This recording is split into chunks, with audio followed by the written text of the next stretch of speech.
Colours ಕನ್ನಡದಲ್ಲಿ ಪ್ರಸಾರವಾಗ್ತಿರುವ ಲಕ್ಷ್ಮೀ ಬಾರಮ್ಮ serial ರೋಚಕ ತಿರುವು ಪಡ್ಕೊಂಡಿದೆ. ಸೈಕೋ ಕಾವೇರಿ ಅಟ್ಟಹಾಸ ಜೋರಾಗಿದೆ. ತನ್ನ ಸ್ವಾರ್ಥಕ್ಕಾಗಿ ಸಿಕ್ಕವರನ್ನೆಲ್ಲ ಕೊಲ್ತಾ ಬರ್ತಿದ್ದಾಳೆ.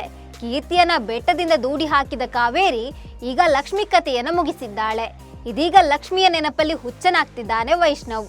ಸೀರಿಯಲ್ನಲ್ಲಿ ಟ್ವಿಸ್ಟ್ ಮೇಲೆ ಟ್ವಿಸ್ಟ್ ಸಿಗ್ತಾ ಇದ್ದಂತೆ ವೀಕ್ಷಕರು ಈಗ ಫುಲ್ ಗರಂ ಆಗಿದ್ದಾರೆ. ಸೀರಿಯಲ್ನಲ್ಲಿ ಮನುಷ್ಯರಿಗಿಂತ ಪ್ರೇತಗಳ ಓಡಾಟವೇ ಜಾಸ್ತಿ ಆಗಿದೆ. TRPಗಾಗಿ ಹೀಗೆ ಮಾಡೋದು ಎಷ್ಟು ಸರಿ ಅಂತ ವೀಕ್ಷಕರು ಪ್ರಶ್ನೆ ಮಾಡ್ತಾ ಇದ್ದಾರೆ. ಅಷ್ಟಕ್ಕೂ ಆಗಿದ್ದೇನು? ಲಕ್ಷ್ಮಿ ಚಾಪ್ಟರ್ ಕ್ಲೋಸ್ ಆಯ್ತಾ ಅನ್ನೋದ್ರ ಬಗ್ಗೆ ಹೇಳ್ತೇನೆ. ನಾನು ಶ್ವೇತಾ. ನೀವು ಸುದ್ದಿಯಾನದ ಸಬ್ಸ್ಕ್ರೈಬರ್ ಆಗೋದಕ್ಕೆ ಮರಿಬೇಡಿ. ಲಕ್ಷ್ಮೀ ಬಾರಮ್ಮ ಸೀರಿಯಲ್ ಕತೆ ಈಗ ಎತ್ತಲೋಸ್ ಆಗ್ತಿದೆ. ಸೀರಿಯಲ್ನಲ್ಲಿ ಮನುಷ್ಯರಿಗಿಂತ ಜಾಸ್ತಿ ದೆವ್ವ ಪ್ರೇತಗಳ ಕಾಟವೇ ಹೆಚ್ಚಾಗಿದೆ ಅನ್ನೋದು ವೀಕ್ಷಕರ ದೂರು. ಕೀರ್ತಿ ಬೆಟ್ಟದಿಂದ ಬಿದ್ದ ಬಳಿಕ ಲಕ್ಷ್ಮಿ ಮೈಯಲ್ಲಿ ಆಕೆ ಆತ್ಮ ಸೇರಿಕೊಂಡಿದೆ ಅಂತ ತೋರಿಸಲಾಗ್ತಿತ್ತು. ಲಕ್ಷ್ಮಿ ಕೀರ್ತಿ ಆಕ್ಟಿಂಗ್ಗೆ ವೀಕ್ಷಕರು ಬಹುಪರಾಕ್ ಅಂತ ಹೇಳಿದ್ರು. ಅಷ್ಟೇ ಅಲ್ಲ, ಈ ಪ್ರೇತ ಆತ್ಮದ ಸೀನ್ನಿಂದಾಗಿ TRP ರೇಸ್ನಲ್ಲೂ ಸೀರಿಯಲ್ ಮುಂದಿತ್ತು. ಇದೀಗ ಅದನ್ನೇ ನೆಪವಾಗಿಟ್ಟುಕೊಂಡು ಈಗ ಸತ್ತು ಹೋದ ಪಾತ್ರಗಳನ್ನ ಮತ್ತೆ ಕರೆತರುವ, ಬದುಕಿರುವ ಪಾತ್ರಗಳನ್ನ ಮತ್ತೆ ಸಾಯಿಸುವ ಪ್ರಯೋಗ ನಡೀತಾ ಇದೆ. ಹೌದು, ಲಕ್ಷ್ಮೀ ಬಾರಮ್ಮ ಸೀರಿಯಲ್ ಈಗ ಯಾರು ಊಹಿಸದಿರದ ಟ್ವಿಸ್ಟ್ ಪಡೆದುಕೊಂಡಿದೆ.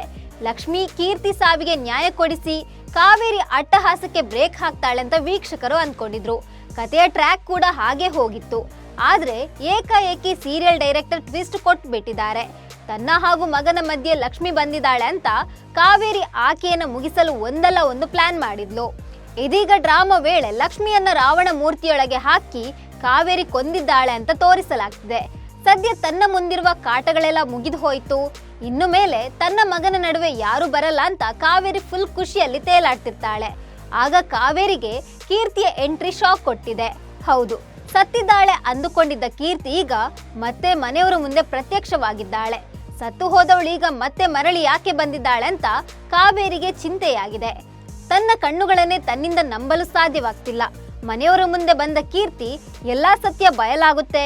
ಲಕ್ಷ್ಮಿ ದೇವರಿಗೆ ದೀಪ ಹಚ್ತಾಳೆ ಅಂತ ಕೀರ್ತಿ ಮನೆಯವರ ಮುಂದೆ ಹೇಳಿದ್ದಾಳೆ. ಕೀರ್ತಿ ಮಾತಿನಿಂದ ಮನೆಯವರೆಲ್ಲ ಶಾಕ್ ಆಗಿದ್ದಾರೆ. ಇದೀಗ ಟ್ರ್ಯಾಕ್ ತಪ್ಪಿ ಸಾಗುತ್ತಿರುವ ಸೀರಿಯಲ್ ನೋಡಿ ವೀಕ್ಷಕರಿಗೂ ಸಾಕಾಗಿ ಹೋಗಿದೆ. ಶಾಕ್ ನೆಪದಲ್ಲಿ ಸತ್ತವರನ್ನ ಮತ್ತೆ ಮತ್ತೆ ತರೋದನ್ನ ನೋಡಿ ವೀಕ್ಷಕರು ರೋಸಿ ಹೋಗಿದ್ದಾರೆ. ಕೀರ್ತಿ ಪಾತ್ರವನ್ನ ಬಹಳ ಮಿಸ್ ಮಾಡಿಕೊಳ್ಳುತ್ತಿದ್ದೇವೆ ಅಂತ ವೀಕ್ಷಕರು ಹೇಳಿದ ಬೆನ್ನಲ್ಲೇ ಆಕೆಯನ್ನ ದೆವ್ವದ ರೂಪದಲ್ಲಿ ತೋರಿಸಲಾಗಿತ್ತು. ಅದು ಸಾಲದು ಅಂತ ಕಾವೇರಿ ಅತ್ತೆ ಬೇರೆ ವಿಸಿಟ್ ಮಾಡ್ತಿರ್ತಾರೆ. ಇದೀಗ ಲಕ್ಷ್ಮಿಯನ್ನ ಯಾವ ತರ ಸೀರಿಯಲ್ ಡೈರೆಕ್ಟರ್ ತೋರಿಸುತ್ತಾರೆ ಅನ್ನೋದು ವೀಕ್ಷಕರ ಮುಂದಿರುವ ಕುತೂಹಲ. ಇನ್ನು ಲಕ್ಷ್ಮೀ ಬಾರಮ್ಮ ಸೀರಿಯಲ್ ನಲ್ಲಿ ಮನೆ ಕೆಲಸದಾಕೆ ಗಂಗಾ ಪಾತ್ರದಲ್ಲಿ ನಟಿಸುತ್ತಿರೋ ನಟಿ ಹರ್ಷಿತಾ ಸೀರಿಯಲ್ ನಿಂದ ಆಚೆ ಬಂದಿದ್ದಾರೆ. ಇದೀಗ ಗಂಗಾ ಪಾತ್ರಕ್ಕೆ ಹೊಸ ನಾಯಕಿ ಎಂಟ್ರಿ ಆಗಿದೆ. ನಟಿ ಹರ್ಷಿತಾ ಸೀರಿಯಲ್ ನಿಂದ ಯಾಕೆ ಆಚೆ ಬಂದ್ರು ಅನ್ನೋ ಚರ್ಚೆ ಈಗ ನಡೀತಾ ಇದೆ. ಒಟ್ಟಾರೆ ಲಕ್ಷ್ಮೀ ಬಾರಮ್ಮ ಸೀರಿಯಲ್ ಸದ್ಯ ಭಾರಿ ಕುತೂಹಲ ಮೂಡಿಸಿದೆ. ಸತ್ಯ ಗೊತ್ತಾದ ವೈಷ್ಣವ್ ಯಾರ ಪರ ನಿಲ್ಲುತ್ತಾನೆ? ಕೀರ್ತಿ ಲಕ್ಷ್ಮಿ ಇಬ್ಬರಲ್ಲಿ ಯಾರಿಗೆ ನ್ಯಾಯ ಒದಗಿಸುತ್ತಾನೆ? ಕಾವೇರಿಗೆ ತಕ್ಕ ಪಾಠ ಕಲಿಸ್ತಾನ ವೈಷ್ಣವ್? ಈ ಬಗ್ಗೆ ನಿಮ್ಗೆ ಏನನ್ಸುತ್ತೆ ಅಂತ ಕಾಮೆಂಟ್ ಮಾಡಿ. ನಮಸ್ಕಾರ.